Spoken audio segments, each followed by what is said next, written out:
Bueno, xa deixamos ata Sobrán, comezamos no outono e moitos de vós saberedelo porque eu a primeira saudamos a este outono pois cun síntomas algo reguleiros, verdade? Así unha dor de cabeza, algo de tose, sentímonos con moito cansancio e moito moquillo.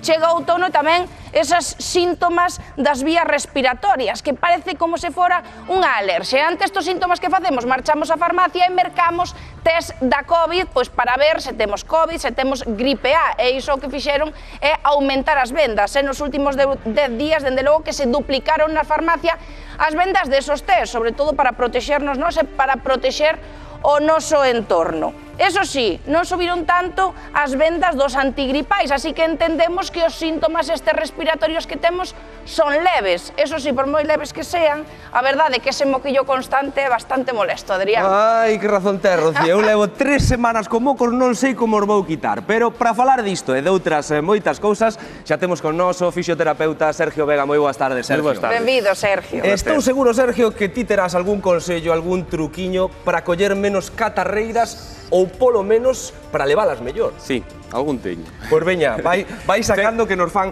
boa falta. Certo é que a fisioterapia respiratoria dámoslle moi pouquiña importancia, non? Digamos que se ve moi pouquiño, todo fisioterapia deportiva, terapia manual, e ten unha importancia bestial a todas as idades, sobre todo en bebés que teñen musculatura moi pouquiño formada, e en máis maiores que xa empeza ese deterioro muscular. Os beneficios que acarrea a fisioterapia respiratoria son bestiales, axúdanos a liberar esa mucosidade, vai nos axudar a mellorar a capacidade pulmonar, sobre todo cando temos baixa actividade física. Tamén nos vai axudar un montón a disminuir esa sensación de disnea. Que é a disnea? A disnea é esa sensación de afogamento que temos despois dun catarro ou despois dunha infección respiratoria. Que te levantas o aire entre, xusto, despois de un catarro que te levantas dunha silla e parece que che costa coller aire, non? Ou que non che chega o aire, máis ben. E tamén, moi importante, reducir a tos, porque moitas veces temos moita tos, pero unha tos pouco eficiente, non? Unha tos que realmente non nos libera esa mucosidade. Vai nos axudar, unha, que non sea máis molesta e que sea un poquinho máis eficiente. Falamos de exercicios respiratorios, non? Correcto. Amósanos algún, que poidamos facer todos nas nosas casas. Perfecto. Mira, un dos músculos que intervén moito na respiración é o diafragma, non? E aí dos exercicios diafragmáticos. Un moi sencilliño que podemos facer sin ningún tipo de repercusión, a non ser que esteñamos nun proceso de infección, que eso sí que, obviamente, temos que ir ao noso médico de cabeceira e o que faga falta facer, non? Pero se temos un catarro leve, podemos facer exercicios con quen vos podo facer? Con quen dos podo facer? Quero sacar os mocos, veña. Perfecto, vamos facer o seguinte, vas coller aire polo nariz, todo o que poidas... Mira como sona, mira como sona. No, a verdade é que ti tes moqueiras, si, vai xa vir ben, entón. Veña. Pon unha man dereita no abdomen. Vale, que vas a facer? Vas coller aire polo nariz, pero vas a intentar que o abdomen saia hacia fora. Forte, vale? Colle aire polo nariz, forte, forte, forte, forte, vale. E agora, vas a soltar e que o abdomen vaya para dentro. Eso é, e repetimos. Volva a coller, colle, colle, colle, e solta. Eso é, outra vez, veña, volva a coller. Aí, e solta. Vale, isto sería un exercicio básico para a mobilidade do músculo diafragma, vale? Este se queremos meter un pouquiño máis de actividade, que vamos a facer? O mesmo, volvo a repetir, pero vamos poñer os beizos apretados e facer o xesto como se quixeras apagar unha vela, como soplar.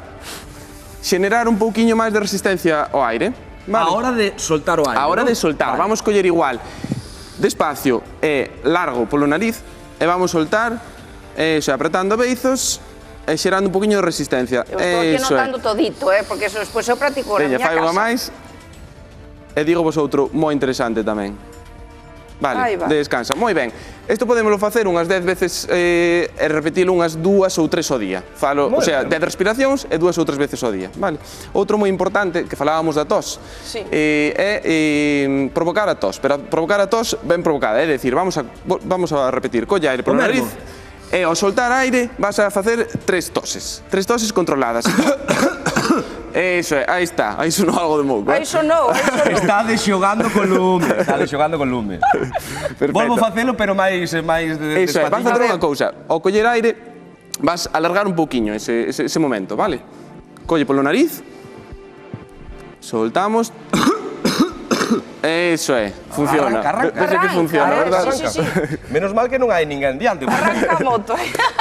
Esos serían 3 moi básicos, vale? Depois temos outro que podemos facer tamén que é xa enfocado un poquinho máis á zona costal, non tanto diafragmática, que vai ser máis ben para a liberación miofascial da zona da musculatura das costelas, basicamente, intercostal.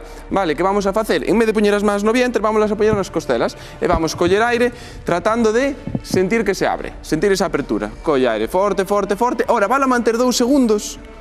Aguanta aí. Aguanta e vala soltar lento e largo igual. Todo o que poidas. Solta, solta, solta, solta, solta. Eso é, moi ben. Isto vai nos axudar un pouquiño a capacidade pulmonar, sobre todo. Para que a cousa fluya mellor. Eso é, efectivamente. Xa vas como novo, Estou perfecto. Queda mal un pouco, pero irei sacando cos exercicios de Sergio. Falando un pouquiño de todo.